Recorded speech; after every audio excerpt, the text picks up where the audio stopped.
This line introduces the topic. We're going to explore scikit-learn's K-fold, a crucial tool for evaluating machine learning models. It sets the stage for understanding how to assess model performance using cross-validation. This line presents the scenario. Imagine you have a dataset with 1,000 data points, and you want to use a technique called five-fold cross-validation to fairly evaluate the model's performance. It's the setup for the multiple-choice questions that follow. This option explores the use of K-fold with 5 splits and no shuffling. The question tests your knowledge of whether this approach guarantees a fair representation of data classes when no shuffling is involved. Here, we consider the impact of shuffling data before splitting and setting a random seed, random_state equals 42. The question is whether this improves the repeatability of cross-validation results. This option focuses on the basic principle of K-fold, how it divides the data and how each sample is used in training and testing sets. It's testing your understanding of the core mechanism of the cross-validation method. This explores a potential pitfall, using K-fold without shuffling when data has a specific order. The question is whether this can bias the results and lead to inaccurate performance estimates. True. This statement is absolutely correct. The core idea behind K-fold cross-validation is that each data point gets a turn in the spotlight as a test sample. It's used once to evaluate the model's performance and 4 times to train the model during the other folds. Think of it like giving each student a chance to be the test taker in a classroom. True. This statement is absolutely correct. The core idea behind K-fold cross-validation is that each data point gets a turn in the spotlight as a test sample. It's used once to evaluate the model's performance and 4 times to train the model during the other folds. Think of it like giving each student a chance to be the test taker in a classroom. True. Indeed, if the data isn't shuffled before splitting, and there is a pattern in the order of the data, like time series data, then consecutive items might fall into the same fold. This creates a fold that doesn't truly represent the whole dataset. This would lead to biased results as the test fold may not be a fair representation of the overall data. Imagine students who are grouped together solely by their sitting order in a classroom. This is not a fair representation for evaluating the class as a whole, wouldn't you agree? True. Indeed, if the data isn't shuffled before splitting, and there is a pattern in the order of the data, like time series data, then consecutive items might fall into the same fold. This creates a fold that doesn't truly represent the whole dataset. This would lead to biased results as the test fold may not be a fair representation of the overall data. Imagine students who are grouped together solely by their sitting order in a classroom. This is not a fair representation for evaluating the class as a whole, wouldn't you agree? True. By setting the random_state, we can obtain the same data splits each time the experiment is run. This is important to verify and compare results across experiments. It's like having a recipe that always yields the same result. It makes our experiment's results reliable and consistent. True. By setting the random_state, we can obtain the same data splits each time the experiment is run. This is important to verify and compare results across experiments. It's like having a recipe that always yields the same result. It makes our experiment's results reliable and consistent. This refers to a technique in machine learning where we divide our dataset into 5 equal-sized parts, called folds.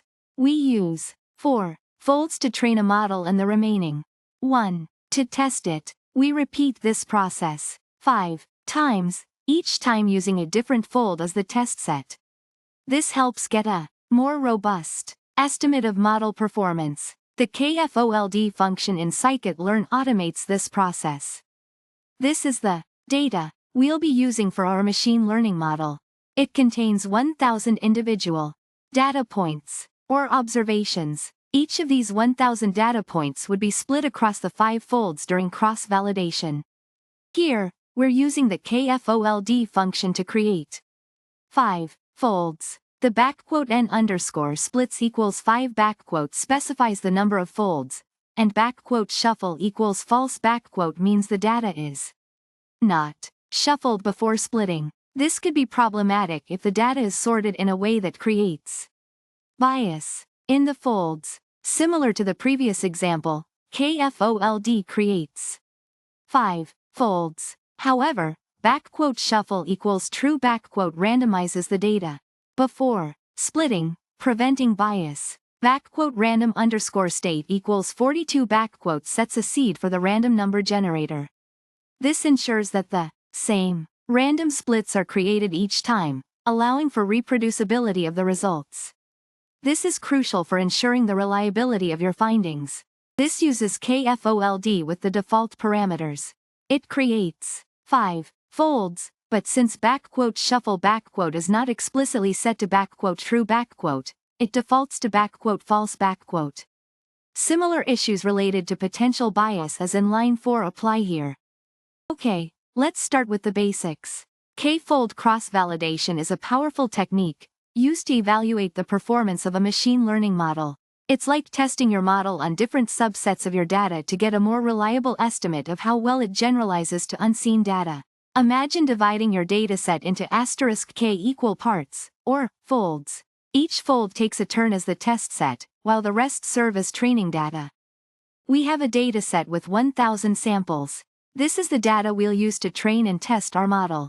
The size of the dataset is important as it influences the performance and stability of the cross-validation process. Here, we're using scikit-learn's kfold function to create 5 folds. N underscore splits equals 5 specifies the number of folds. Shuffle equals false means the data isn't shuffled before splitting. This could be a problem if the data has a particular order that might bias the results. This time, we shuffle the data. Shuffle equals true before splitting into folds. This helps prevent bias from any underlying order in the data. Random underscore state equals 42 ensures that the shuffling is reproducible. You'll always get the same random split if you use the same random state. This is a simpler version. It creates 5 folds, but without specifying whether to shuffle. By default, it doesn't shuffle, so it inherits the potential bias of the previous example. The result of kfold with any of these parameters is 5 folds. These folds will be used to evaluate our model's performance through cross-validation. With shuffle equals true and a random underscore state the 5 folds created will be identical every time you run the code. This is useful for reproducibility and comparison of results. Without shuffling, the folds could be biased. If the original data has some inherent ordering, one fold might contain samples very different from others. This would lead to an inaccurate evaluation of the model's true performance. This question assesses understanding of scikit-learn's K-fold cross-validation. It explores how K-fold divides data into folds for model training and testing, the importance of shuffling data before splitting to prevent bias, and using random underscore state for reproducible results. The core concept is understanding how these parameters affect the quality and reliability of model evaluation. This statement is false. Standard K-fold doesn't inherently stratify data. It simply divides the data into folds without considering class distribution. To ensure equal class representation in each fold, you need stratified K-fold.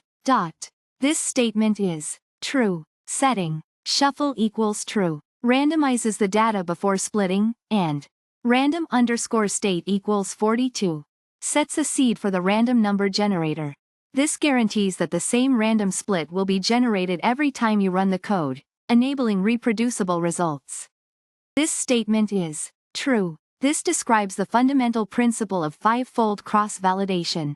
Each data point is used in one test set and 4 training sets, helping to obtain a more robust estimate of model performance. This statement is true if your data has a specific order, e.g., time series, using K-fold. Without shuffling, shuffle equals false. Could create biased folds. One fold might contain data primarily from one part of the ordered dataset, leading to inaccurate performance evaluation. Shuffling helps mitigate this bias by randomizing the order. This specifies the size of the dataset used for the 5-fold cross-validation. The 1,000 samples are divided into 5 folds. This refers to the specific cross-validation technique being used. K-fold. With K equals 5, the dataset is split into 5 folds, subsets. each used once as a testing set and the others as training sets. These parameters are crucial for ensuring unbiased and reproducible results. Shuffle equals true. Randomizes data order before splitting into folds, while random_state sets a seed for reproducibility, ensuring same folds are created across runs. The k-fold process results in 5 distinct folds of the data, each with approximately 200 samples, 1,000 samples, 5 folds. These folds are then used iteratively for training and testing the model.